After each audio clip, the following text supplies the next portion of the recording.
Dans Jean chapitre 4, verset 23 à 24, la Bible dit l'heure est venue.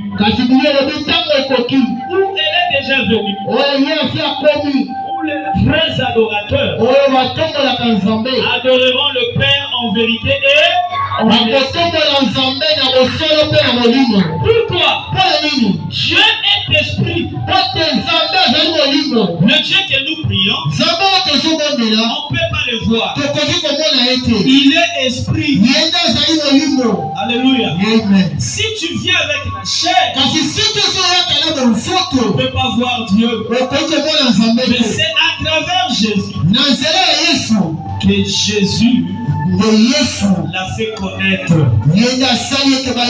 Parce que Jésus, c'est l'image de Dieu invisible. C'est pour cela qu'il a dit à ses disciples, celui qui m'a vu a vu le Père. Philippe, pourquoi tu me demandes montre-nous le Père? Il y a si longtemps que j'étais avec vous et tu ne m'as pas connu. Celui qui m'a vu a vu le Père.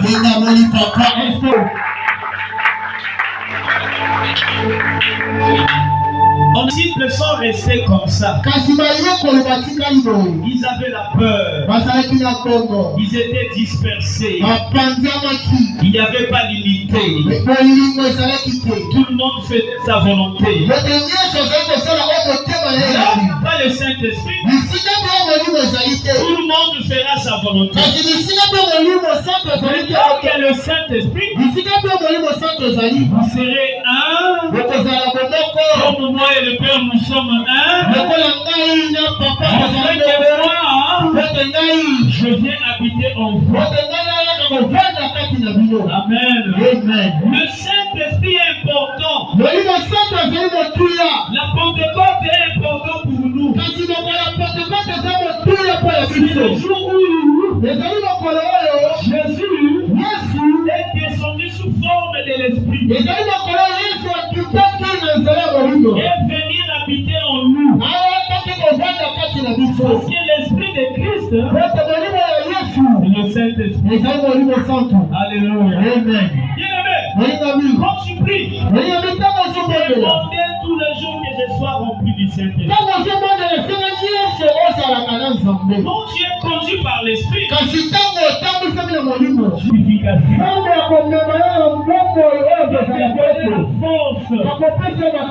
de vaincre le péché. Il va te donner la force de vaincre les démons. Pour cela, j'aime le Saint-Esprit. Les jours-là, c'était au nombre de 120 personnes. Amen. Ils étaient à la chambre haute. Ils étaient ensemble réunis. Ils étaient là. Pierre était comme leur pasteur. Donc là, il disait, soyez patients parce que la promesse est bientôt là. Pendant qu'ils étaient dans la chambre haute, elles vont commencer à souffler. Elles vont commencer à bouger la maison. C'était un vent qui était très fort. Tout le monde attendait le bruit. Mais ils ne voyaient pas ce qui se passait. Tout à coup, c'était le Saint-Esprit qui est descendu. Alléluia. La Bible dit des langues de feu. Des langues de feu apparaissent sur la tête de chacun. Et du coup, ils commencèrent à parler de nouvelles langues. Ils commençaient à parler de nouvelles langues. Celui qui ne parlait pas le chinois commençait à parler le chinois. Celui qui ne parlait pas Chiluba Celui qui parle maintenant en Chiluba. Celui qui ne connaissait pas qui t'était là. Commençait à parler qui t'était là. Celui qui ne connaissait pas Mboshi. T'as parlé en Mboshi. En arabe. Maintenant l'autre. Les autres qui étaient à côté. Ils voyaient la langue de feu sur la tête. Il voit un Gabonais parler Luba. Il voit un Français qui parlait Larry. Il dit mais comment? Ça c'est quelle manifestation? Ça c'est quel phénomène? Il commençait à adorer Dieu. Il commençait à célébrer Dieu. Il commençait à parler de nouvelles langues.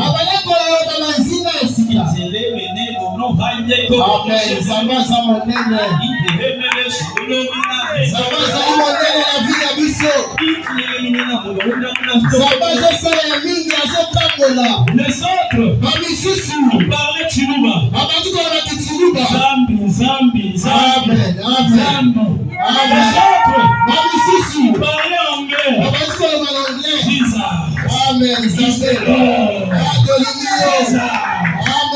Alléluia. Le Saint-Esprit est là. Il est rentré. Il dit la présence du Saint-Esprit a amené quelque chose. Tout à coup, les autres qui n'avaient pas, ils peuvent dire je sens une joie dans mon cœur. Est-ce qu'il y a des gens qui ont fait ici? Attendez, je vais prendre la nourriture. Ils ont pris la nourriture. Ils ont vendu leurs biens. Ils ont commencé à soutenir le frère et le sœur. Alléluia. Amen. Vous voyez, le Saint-Esprit a pour rôle numéro 1 de nous régénérer. Si on était loin, si on vivait selon la chair, il nous fait renaître de nouveau en esprit. Ça c'est le premier rôle.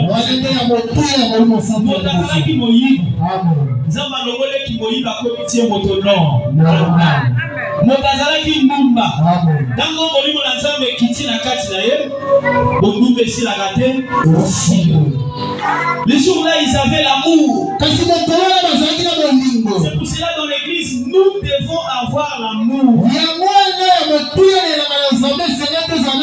L'amour du prochain. L'amour entre nous. Ils vendaient le bien.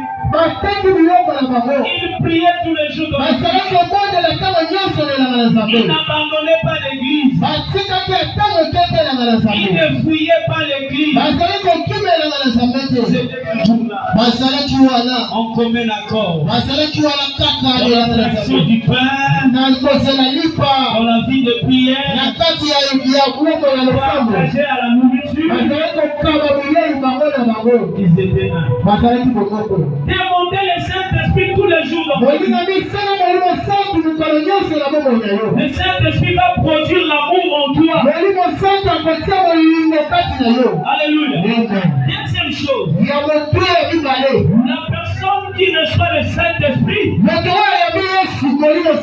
Deuxième possibilité. Le Saint-Esprit vient les conduire. Ça sera pas toi-même. Ça sera le Saint-Esprit qui viendra te conduire. En Romains chapitre 8, verset 14. Amen. La Bible dit, Oui, et ça, la mission. tous ceux qui sont conduits par l'Esprit, ce sont les enfants de Dieu. Attention, si tu as le Saint-Esprit, il va te montrer le chemin à aller et le chemin à ne pas aller. Il va mettre les idées, des bonnes idées, il va avancer ta vie. Le Saint-Esprit va conduire ton commerce. Le Saint-Esprit va conduire ta vie spirituelle. Une église qui n'a pas le Saint-Esprit ne seront pas conduits par Dieu. Nous aurons leur programme à eux. Leur programme charnel à eux. Il y aura la haine parmi eux. Ils vont se mettre du poison entre eux. Ils vont haïr les autres. Mais lorsqu'il y a le Saint-Esprit, il va te conduire dans la vérité. Acclamez.